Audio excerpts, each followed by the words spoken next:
நாடாளுமன்ற தொகுதி மறுவரையறை சட்டத்தை நடுவண் அரசு அறிமுகப்படுத்த வாய்ப்புள்ள நிலையில் இன்று நடைபெறும் கருத்தாய்வு கூட்டத்தில் திமுக, அதிமுக உள்ளிட்ட அனைத்து கட்சிகளின் எம்பிக்களும் பங்கேற்க வேண்டும் என விசிக தலைவர் திருமாவளவன் கேட்டுக் கொண்டுள்ளார்.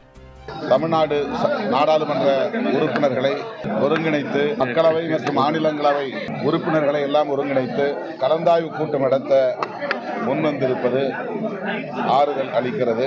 விடுதலை சிறுத்தைகள் கட்சியின் சார்பில் நானும் தோழர் ரவிக்குமார் அவர்களும் பங்கேற்க உள்ளோம். கட்சி வரம்புகளை தாண்டி அனைத்து தரப்பினரும் அனைத்து கட்சியினரும் ஒன்றுபட்டு நிற்க வேண்டிய காலகட்டம் இது. தமிழ்நாடு மட்டுமல்ல, இந்தியா முழுவதும் எதிர்க்கட்சிகள் ஏற்கனவே ஒன்றுபட்டு நின்றதன் விளைவாக அந்த முயற்சி முறியடிக்கப்பட்டது. மீண்டும் அதனை முறியடிக்க வேண்டிய தேவை உள்ளது.